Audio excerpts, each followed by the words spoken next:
প্রিয় ছাত্রছাত্রীরা, সোমনাথদার কোচিং সেন্টারে তোমাদের সবাইকে স্বাগত। আজকের ভিডিওতে থাকছে একাদশ শ্রেণী জিওগ্রাফি মডেল সেট 1-এর সম্পূর্ণ 40টি প্রশ্ন এবং উত্তর নিয়ে আলোচনা। তোমরা যারা ছায়া প্রকাশনীর বই নিয়ে পড়াশোনা করেছো, ছায়া প্রকাশনী বইয়ের সমস্ত অধ্যায়ের অনুশীলনী প্রশ্ন উত্তরগুলো সম্পূর্ণ পেতে হলে এই ভিডিওটির ডেসক্রিপশন বক্সের লিঙ্কে ক্লিক করে অবশ্যই তোমরা দেখে নিও। তো চলো আমরা ভিডিওটি শুরু করি।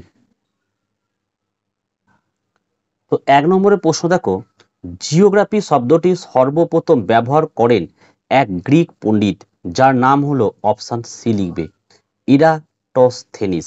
2 নম্বরের প্রশ্ন, ভূগোল আলোচনার কেন্দ্রবিন্দুতে অবস্থান করে, অপশন ডি লিখবে, প্রাকৃতিক ও সাংস্কৃতিক বিষয়ের মধ্যে সম্পর্ক। 3 দাগের প্রশ্ন, ভূগোল শাস্ত্রের আধুনিক সংজ্ঞা প্রদান করেছিলেন, অপশন এ লিখবে, হ্যাঁ, আলেকজান্ডার ভন হামবোল্ট ও কার্ল রিটার। নেক্সট দেখো আমাদের 4 দাগের প্রশ্ন কি বলছে, দেখো, আন্দ্রোমেদা হলো একটি, অপশন সি লিখবে, গ্যালাক্সি। 5 নম্বরের প্রশ্ন, সূর্য যে গ্যালাক্সির অন্তর্গত, অপশন ডি আকাশগঙ্গা।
ছ নম্বরের প্রশ্ন, সৌরজগতের সামগ্রিক ভরের যত শতাংশ সূর্যের অধীন, সেটা হচ্ছে অপশন এ 98%।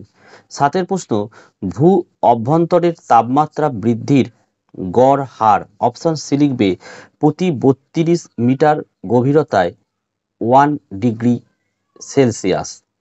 8 প্রশ্ন দেখে নাও কি বলেছে, যে মহাদেশীয় ভূত্বক যে উপাদানের প্রাধান্যযুক্ত, অপশন ডি। 9 দেখো, পৃথিবীর কঠিন বহিরাবরণকে বলা হয়, অপশন সি লিখবে, ভূপৃষ্ঠ। 10 প্রশ্ন, প্রাথমিক ভূমিরূপ গঠনকারী প্রক্রিয়াটি হলো, অপশন এ লিখবে, অন্তর্জাত প্রক্রিয়া। 11 দাগের প্রশ্ন দেখো, ভূমিরূপ গঠনকারী প্রক্রিয়াকে প্রধান কয় ভাগে ভাগ করা যায়, অপশন এ লিখবে, 2 ভাগে। 12, নিচের কোনটি অন্তর্জাত প্রক্রিয়ার ফল নয়, অপশন ডি লিখবে, আবহবিকার। 13, ভূপৃষ্ঠ থেকে ওপরের দিকে বায়ুমণ্ডল প্রায় কত কিলোমিটার পর্যন্ত বিস্তৃত, অপশন সি লিখবে। নেক্সট 14 নম্বরের প্রশ্ন, মেসোস্ফিয়ার স্তরে উচ্চতা বৃদ্ধির সঙ্গে উষ্ণতা, অপশন বি লিখবে, কমে। 15, ভূপৃষ্ঠ থেকে ওপরের দিকে প্রায় কত কিলোমিটার পর্যন্ত বিস্তৃত স্তরটিকে হোমোস্ফিয়ার বলা হয়, অপশন বি 90 কিলোমিটার। 16 দাগের প্রশ্ন, ভূত্বক ও মানব সমাজের সম্পর্কের সাংশ্লেষিক অধ্যয়ন হলো মানব ভূগোল। মানব ভূগোলের এই সংজ্ঞাটি কোন ভৌগোলিক প্রদত্ত, অপশন এ লিখবে, র্যাট জেল।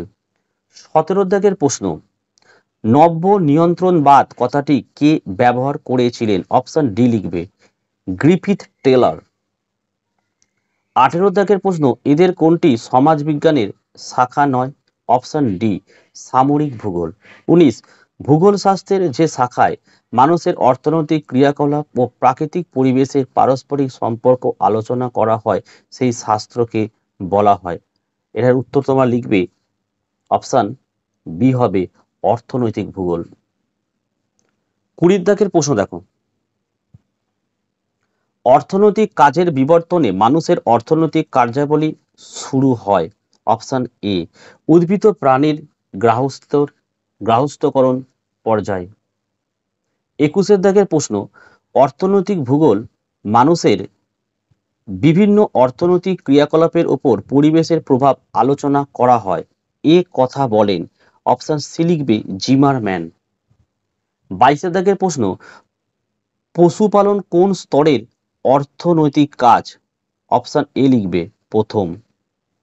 নেক্সট দেখো আমাদের 23 প্রশ্ন কি বলেছে, খনিজ শ্রমিক যে ধরনের অর্থনৈতিক ক্রিয়াকলাপের অন্তর্গত? অপশন ডি লিখবে প্রথম স্তরের। 24 কৃষিকাজের মাধ্যমে কোন ধরনের যন্ত্রশিল্পের বিকাশ ঘটেছে? অপশন বি লিখবে এটা। 25 প্রশ্ন দেখো, এগার মানে ভূমি বা ক্ষেত্র এবং কালচার কর্ষণ এই দুটি শব্দের মিলনে এগ্রিকালচার কথাটি এসেছে। এই এগ্রি এবং কালচার শব্দ দুটি হলো অপশন সি লাতিন শব্দ। নেক্সট দেখো আমাদের 26 প্রশ্ন কি বলেছে, কৃষিকাজের সর্বজন গ্রাহ্য সংজ্ঞা প্রদান করেছিলেন? অপশন ডি লিখবে জিমারম্যান। 27 প্রশ্ন, হিমালয়ে গুর্জার গর্দি জনগোষ্ঠী যারা পশুর পাল নিয়ে পর্বত উপত্যকার মধ্যে ঋতুভিত্তিক স্থান পরিবর্তন করে তাদেরকে বলা হয়? অপশন বি করবে পশুপালক যাযাবর। হয়েছে। 28 প্রশ্ন এবারে, ভারত এশিয়া মহাদেশের যে দিকে অবস্থিত তা হলো অপশন বি দক্ষিণ। 29 নিম্নলিখিত যে দুটি প্রতিবেশী দেশ ভারতের পূর্ব দিকে অবস্থিত তা হলো অপশন সি বাংলাদেশ আর ব্রহ্মদেশ। 30 প্রশ্ন, ভারতের উত্তর দক্ষিণ ও পূর্ব পশ্চিমে রৈখিক বিস্তারের পার্থক্য প্রায় অপশন এ 280 কিলোমিটার। 31 ভারতের প্রাচীনতম ভঙ্গিল পর্বত, অপশন এ লিখবে আরাবল্লী। 32 পূর্ব হিমালয়ের একটি গিরিপথ, অপশন বি লিখবে নাথুলা। 33 দেখে নাও,